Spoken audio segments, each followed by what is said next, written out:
So this is the TFT on the 2020 R1250GSA Adventure Rally. Let's switch it on to that beautiful look that it has. And there we are, as you might expect.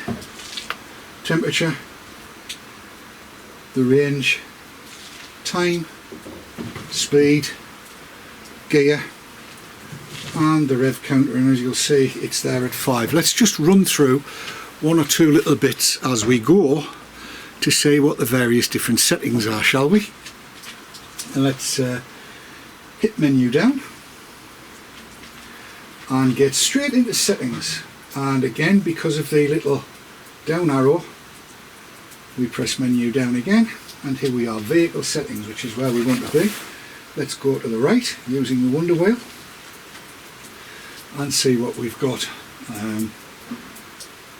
RDC, you can have that. This is the tyre pressure, target pressure warnings, and so on and so forth, so we'll keep that on.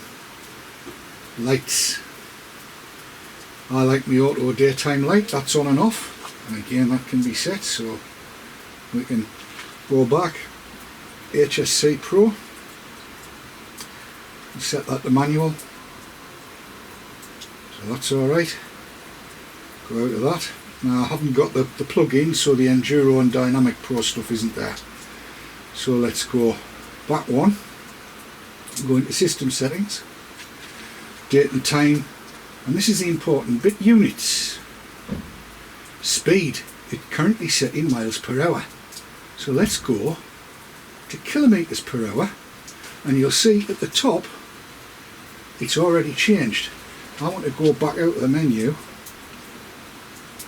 and there we are, it's still in kilometres per hour, which means that if you cross borders and go from somewhere where we drive with sensible units to somewhere where they use metricated units, you can do that. Now of course I will need to go back into settings, go into system settings again and set that back to miles per hour, because that's how we ride. And it's there. Consumption is in miles per gallon. I don't understand the other stuff.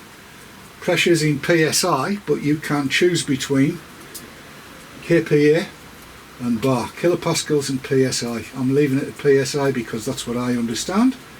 And temperature wise, keeping that in centigrade, but again it's changeable to Fahrenheit should you so desire. Language is English, that's all I need. Connections, now I haven't got any connections, I haven't connected anything up to it yet. It's something I want to play with a little bit later on, so we'll have a look at that then. Display wise, the brightness is there.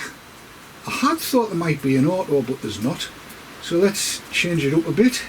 40%, go to 80%, click that on OK, go back, status line content, you can set what you want in there. So I've got the fuel tank level, the odometer, trip recorder 1, but trip recorder 2's out, consumption 1 because that's useful to have, riding time I'm really not bothered about, all the brake stuff, don't need that, average speed is always handy, tyre pressure is good to have, that's it, that's all I need on there. And I've got speed limit info ticked, but that doesn't occur until you've got your phone connected up with it and you're using the nav. Information, let's have a quick look and see what software version this is for those of you that are interested. Let me read it out. It is software version 001_019_180. I'll see if I can zoom in during the edit. That's the software version that this is, if that's of any interest to you, and then we can reset everything. Well, let's not go there, and let's go along. I've got no phone or music or any of that, navigation set up, but here's the information for my vehicle. Again, it's pressed down, so you've got all of the information that you want there, and just by using the whiz wheel you can see where everything's at. My consumption currently is 50.4 mile to the gallon. I've done 167 miles. Journey times, all of that kind of stuff is there. Tyre pressures is there. When I'm due for service, that doesn't appear to be right. And so on and so forth. All of the information you might want is there. You can reset individual values if you want. I'm not too bothered about that. So we can go back along and back up to where we need it to be. So that's pretty much what's available now. Other changes that I've noticed, and it's quite interesting, is that the hill start control, which if I start this up,